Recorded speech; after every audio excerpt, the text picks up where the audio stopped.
Salut à tous, j'espère que vous allez tous très bien, sauf ceux que j'aime pas. Vous pouvez aller allègrement vous faire. C'est bientôt la rentrée. Oui, je sais, c'est triste pour beaucoup d'entre vous. Aujourd'hui, je vais vous donner des conseils pour l'école, que ce soit pour le collège, le lycée ou la fac. C'est parti. Ne faites pas vos devoirs à la dernière minute et soyez organisés. Je suis sûre que quasiment personne ne va suivre ce conseil, surtout au collège. Mais faites des plannings de révision, faites des fiches de révision. Ne faites pas tout à la dernière minute. Même si l'école c'est pas votre truc, faites au max. Si vous le pouvez, faites des activités extrascolaires. Faites une activité physique que vous aimez, de la musique, du théâtre, de la peinture, etc., etc. C'est important de faire une activité autre que l'école. Ça peut permettre à l'enfant de se découvrir une passion, voire une profession. Ne faites pas trop d'activités extrascolaires non plus. Je vais parler pour mon cas. Au collège, je faisais 1h30 par semaine de solfège, 45 minutes par semaine de cours de clarinette, 1h30 par semaine d'orchestre, 1h30 par semaine de cirque, 1h30 par semaine de théâtre. Sans compter qu'à la maison, il fallait réviser le solfège, les partitions d'orchestre, les cours de clarinette et la pièce de théâtre. Ça commençait à faire beaucoup. J'ai fini par arrêter d'aller au conservatoire en 3e, ce qui fait que j'ai continué le cirque et le théâtre. Et c'est tout. Le solfège, les cours de clarinette et l'orchestre, fini. Mais le conservatoire, j'en ferai une story time, parce que j'ai des choses à dire. Révisez même si vous n'avez pas de devoirs. Ne vous contentez pas du minimum. Faites tout ce que vous pouvez. Révisez et entraînez-vous. Refaites les anciens DM de maths que vous avez fait par exemple. Si vous êtes victime ou témoin de harcèlement scolaire, parlez-en à un adulte de confiance. Et si les adultes à l'école foutent rien, menacez-les de porter plainte. Là, bizarrement, je pense qu'ils vont changer d'avis. Trouvez du sens dans ce que vous faites. En 3e, je me suis remise au travail. En 5e et 4e, je foutais plus rien, j'avoue. Je me suis remise au travail car j'avais des objectifs. Obtenir le brevet, avoir un bac ES ou STG, faire des études de droit et devenir administratrice judiciaire et ensuite devenir députée. J'ai obtenu le brevet, le bac STG, et je ne suis pas devenue administratrice judiciaire. Mais quand bien même, sur le moment, je me suis remise au travail. Je me suis remotivée. J'ai donné un sens à ce que je faisais. Je savais pourquoi je voulais le faire. Pour info, je voulais devenir administratrice judiciaire pour aider les entreprises en difficulté tout en limitant les licenciements. Je voulais sauver les entreprises, faire en sorte que tout le monde garde son travail, trouver un terrain d'entente avec les juges, les avocats, les patrons, les salariés, MDR. Et je voulais devenir députée pour faire changer les choses. Voter les lois, hurler au scandale à l'Assemblée nationale si j'étais pas d'accord. Enfin bref, je voulais sauver le petit peuple quoi. Faut jamais dire jamais.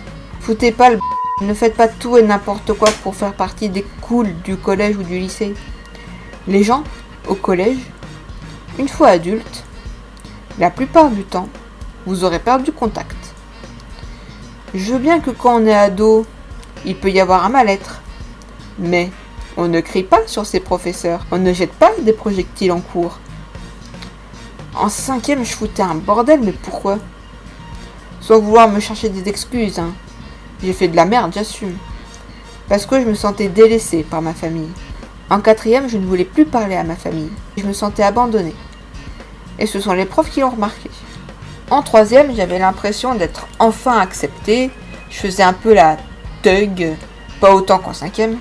J'avais l'impression d'être populaire, d'être cool, d'être thug. Et quand je me suis rendu compte que j'étais dans un immense déni, ça m'a fait très mal.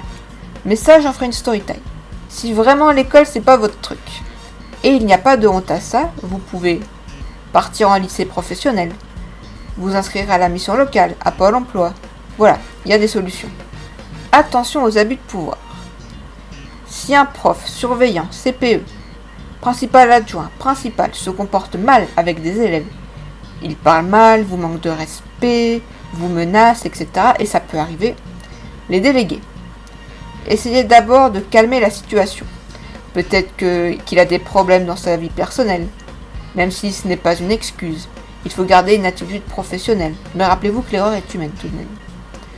Si ça ne va vraiment pas, parlez-en à un adulte de confiance. Si c'est un comportement vraiment très grave, genre agression physique, agression sexuelle, là faut aller porter plainte. Parce que ça, je plaisante pas, c'est très grave. N'ayez pas peur d'être ambitieux. Comment elle m'a regardé bizarrement ma grande sœur quand je lui ai dit que je voulais faire du droit, pour être administratrice judiciaire, ou Sciences Po pour être députée. Alors oui, c'était ultra ambitieux.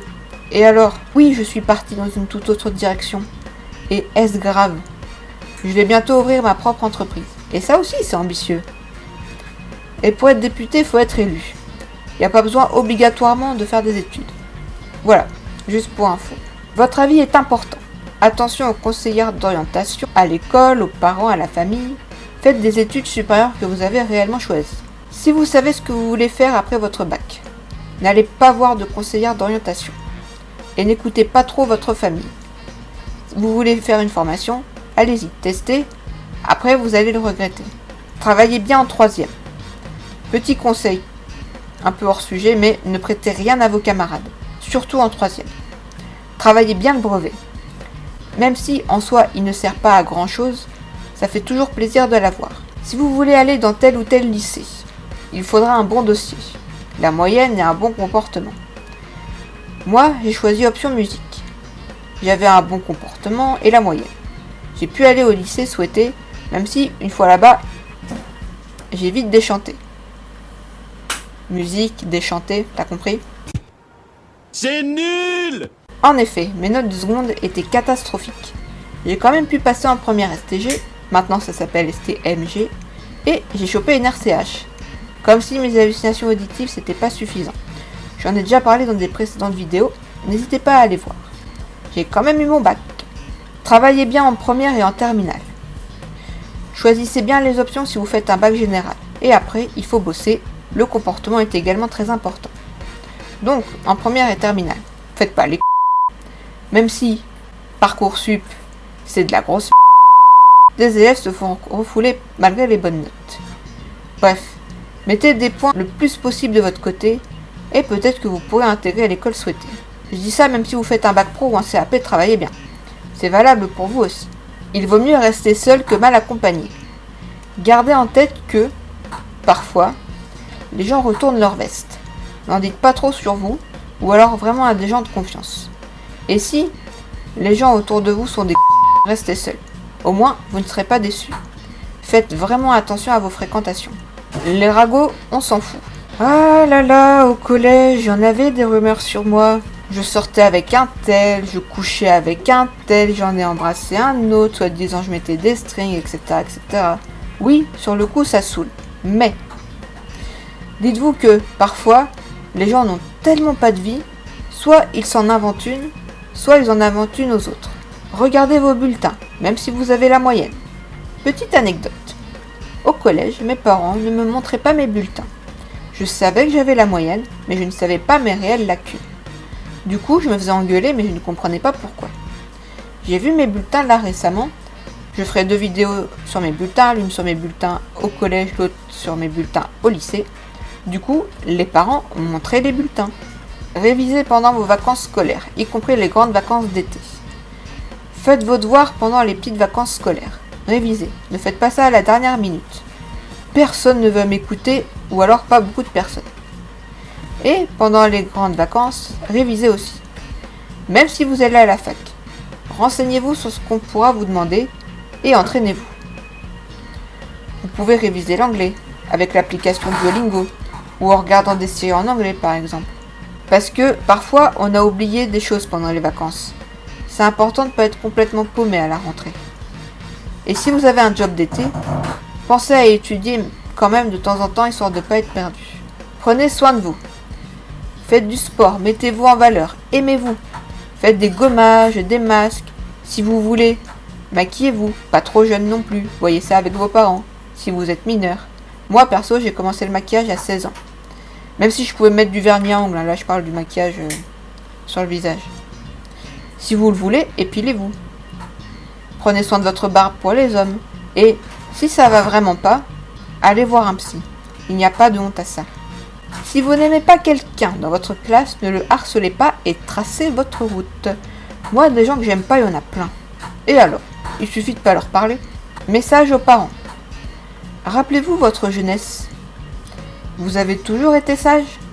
Vous n'avez jamais fait d'erreur? Alors oui, éduquez vos gamins, bien sûr, mais quelques petits conseils.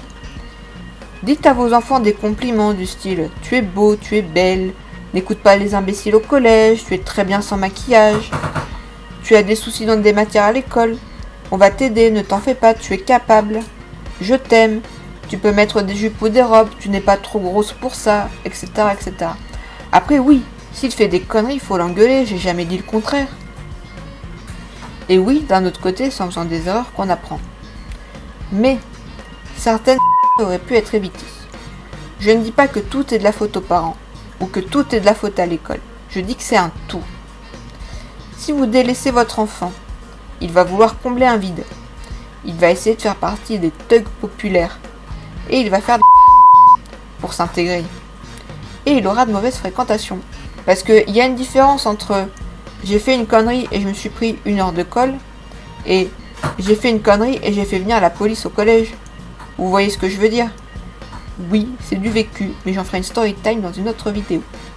Sur ce, la vidéo est finie. Si elle t'a plu, n'hésite pas à liker, à commenter, à t'abonner, à activer la cloche et à me suivre sur mes réseaux sociaux. Des bisous, salut salut!